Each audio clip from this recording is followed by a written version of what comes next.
Hello, this is cjhoyle, and welcome to day 10 of my solo canoeing adventure on the Trent-Severn Waterway.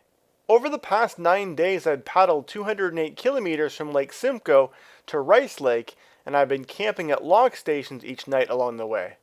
After an evening spent off the water visiting family, I'm now resuming the trip here at the Hastings log station, where I'll continue paddling down the Trent River.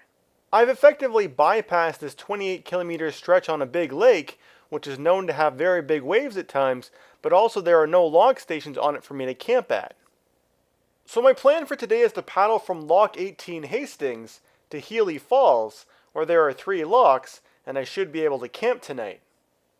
Alright, so leaving Hastings Lock, number 18, I've got the canoe fully loaded here, and I'm ready to begin my journey paddling down the Trent. I'll have the current with me, and also the wind with me for the beginning portion here. So I'm getting an 8 o'clock start this morning, which is later than usual, but I'm thankful to have been staying off the water last night because it rained quite a bit, so it was nice to be under a dry roof. So that's an interesting looking bird over there, which actually isn't a bird at all, it's just a kite that's connected to a pole there on the dock. I've certainly got the wind behind me this morning. For some reason, this portion of the river has the boating lane identified by signs that are supported by concrete pads instead of the usual floating buoys that they usually use. I'm not sure why. So I've traveled about 5 kilometers now, and I've really been spoiled this morning with the wind behind me. It's really just pushing me exactly where I need to go. But it's been pretty quiet out here this morning. Aside from that, I haven't seen any other boats yet, but I'm sure I'll start seeing them relatively soon after people start getting up. You have to remember today is the Monday of the Labor Day long weekend, so lots of people should be at their cottages and probably coming out to go fishing or to just go boating around. We'll see. This wind today has just been so much fun. If you were to ask me what my favorite day of the trip was, I would have said day 5, and that was because I got to surf at the wind on Buckhorn Lake, but I'm pretty much getting to do it again today. I thought those days were behind me because I wasn't going to be coming across any big lakes anymore, but this river today, wow, it's been a lot of fun. I've been watching my speedometer and I actually saw it peak all the way up to 9.8 once. So yeah, it's been pretty fast. And you can see I'm not paddling right now, and you know, we're up hovering around the 3 and 4 area. Some information about the scenery. So there's kind of been some cottages and things along this right shore. And the other side has mostly just been marshes and trees. There's the first other boat of the day that I've seen.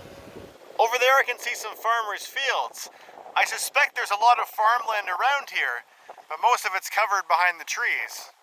So the time is about 9:40, and I haven't stopped for breakfast yet, but I think what I'll do is I'll paddle to the point in the river where it curves, and that part should be a little bit more sheltered, so I can take a nice break there.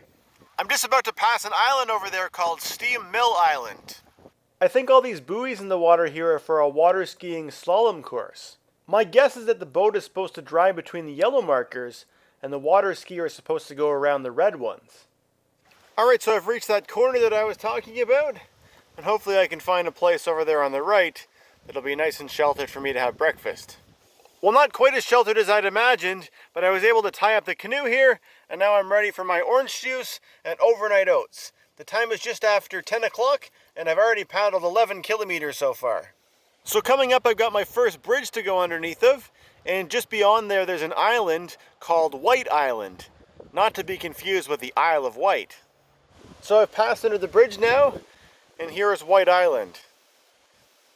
There's only the second boat that I've seen on the water today, and it looks like a pretty big one that's probably working their way through the waterway like I am. So straight ahead there's an island called Graham Island, and the official Trent-Severn Waterway route, as you can see by those buoys, takes you around to the left, but there should be a way that I can get through on the right, which will save me some distance.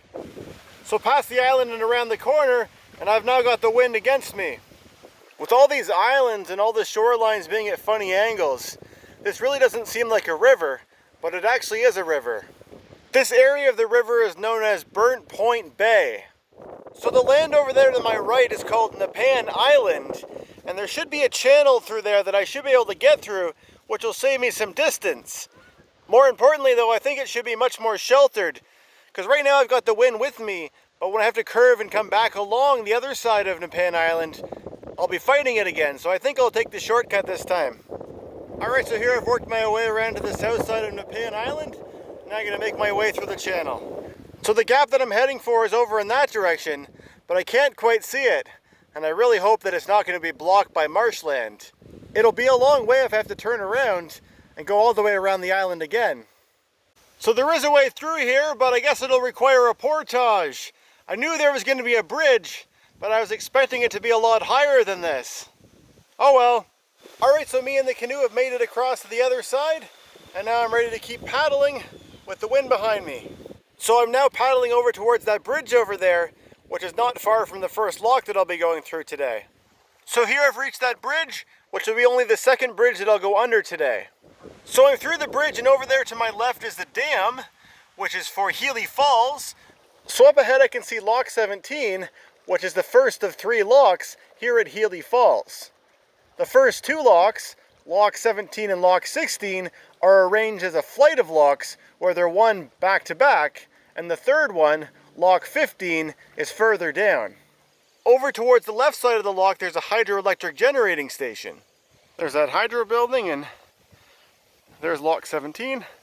So from up here you can see Lock 17, then Lock 16, and then the distance over there, that's Lock 15, where I'm going to camp tonight.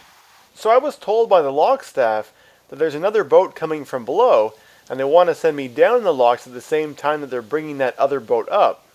Since it might be a while before they're ready for me, I'm going to take this opportunity to have some lunch. Because I was off the water last night, I stayed at a hotel, and I got some of the takeaway breakfast from there, and that's what's going to make my lunch, since I had my overnight oats for my breakfast. So I'm back in the canoe because they just opened the gates, which is the signal to me that they want me to go into the chamber.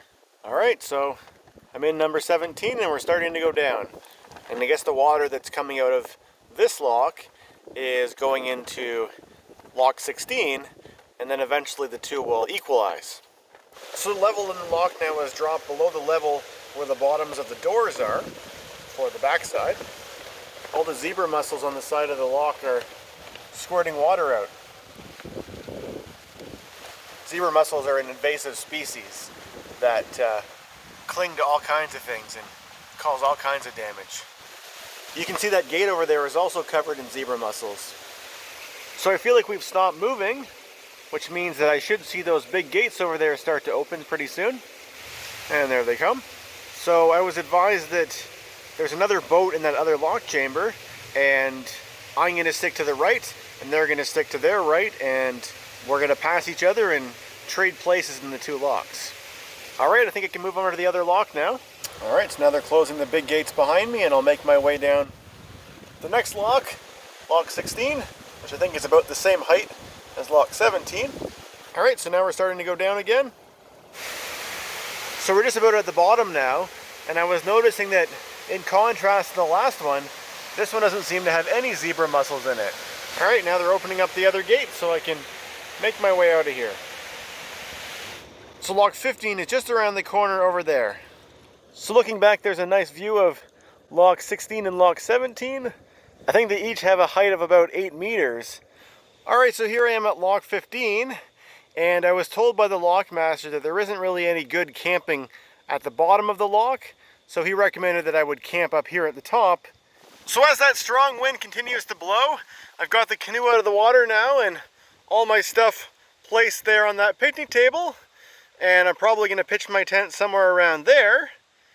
And I was walking around and noticed that there's also a swing bridge here, and I believe the only purpose for that swing bridge is for vehicles to be able to drive across the canal here to be able to access the hydroelectric generating station over there, because that whole section over there, that's an island. It's completely separate from everywhere else because the canal was built here, so there's an island formed between where the canal is and where the natural path of the river is over there beyond those trees.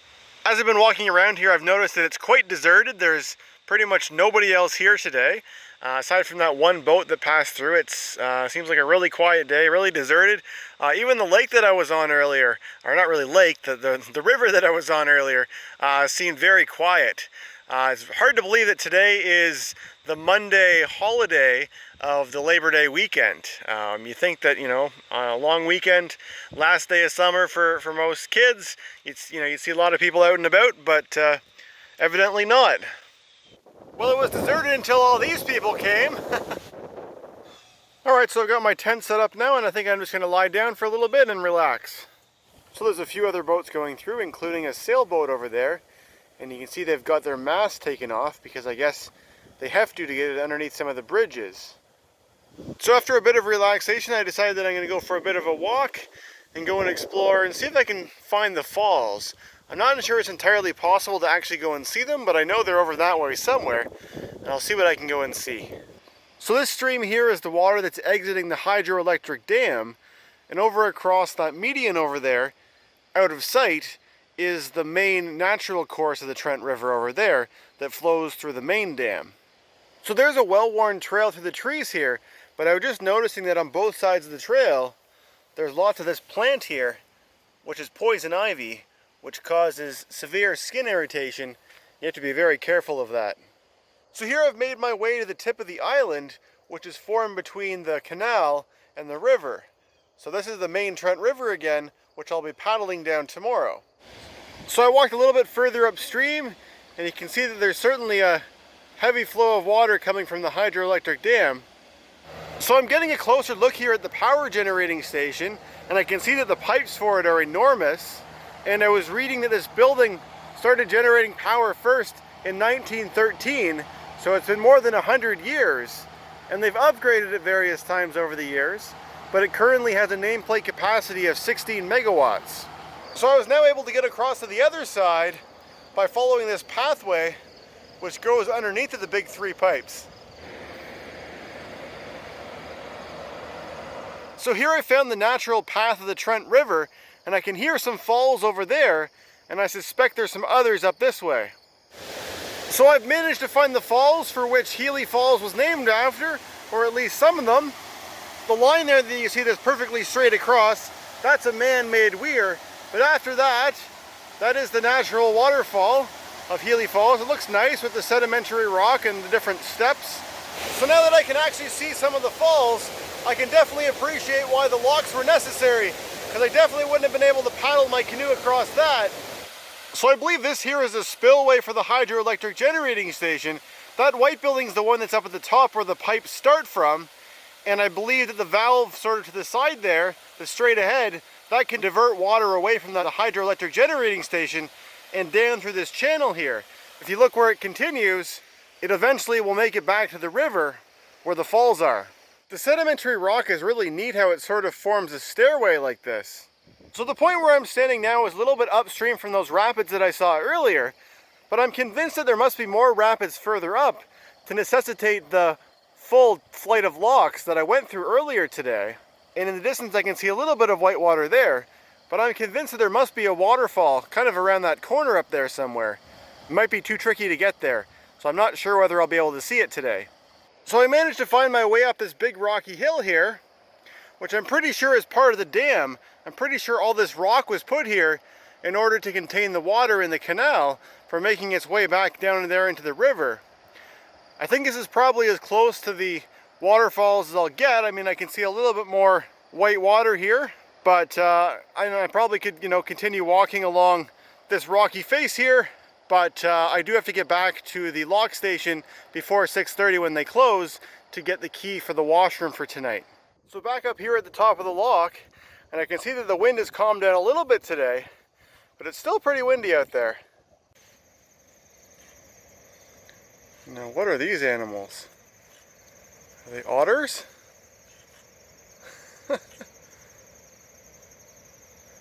Definitely can see me.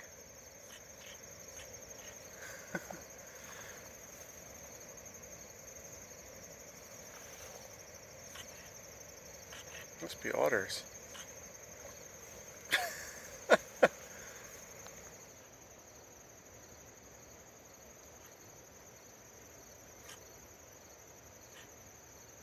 They certainly know each other.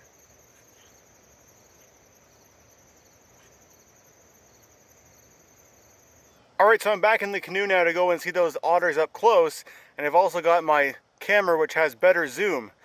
I think they're over there still. I can still see them splashing around.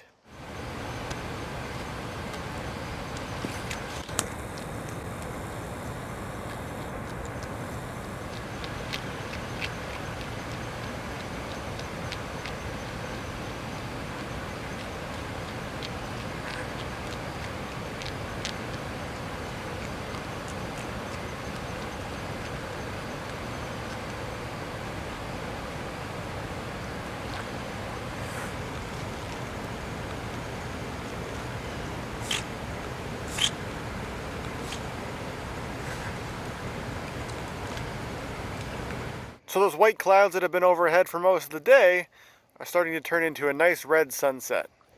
Alright, so that'll pretty well wrap it up in terms of day 10 of my trip. I haven't yet had dinner, but there aren't any restaurants anywhere really around here. This is quite a remote lock station. So tonight I'll just be having some of the stuff that I normally would have for lunch, since today I had that packaged lunch or that packaged breakfast from the hotel where I stayed last night. So I'll have the food that I didn't have for lunch for my dinner now. But all in all, a really good day. Really cool getting to see those otters out there in that basin. I've never seen otters before in the wild. I don't think I have, certainly not in my adult life. Of course, seen them in the zoo and whatnot, but getting to see, wild animals in nature is a really cool experience. And I was able to get a couple nice zoomed in shots from the land. I found that when I was in the canoe, they seemed pretty afraid of the canoe, and they just headed, away to the side of the lake and just disappeared. And on foot, I was able to get, much better shots up close. Today I paddled about 22 kilometers, so not really a particularly long day. Of course, it's not my shortest day either. When I started today, I had some ambition that I might go further than here in Healey Falls. I thought I might keep going to Rainy Falls, which is the next area where you can camp. Not all the lock stations on the waterway are you actually allowed to camp at. Some of them you're not allowed to. In fact, many of them you're not allowed to, especially on this portion. So I thought, because it was only about, my estimation said today was going to be about 24. I managed to cut it down to 22 by taking those shortcuts, behind islands and whatnot. So I thought, the next place is only about 10 kilometers from here, and I thought, oh yeah, 10 plus 24, 34, that's what I did, yesterday. It's not going to be that difficult.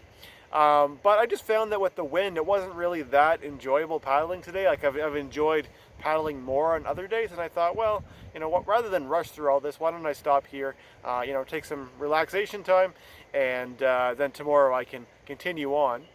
So the plan for tomorrow is to paddle to Rainy Falls. So it's only like a 10 kilometer paddle, so it's not very long at all.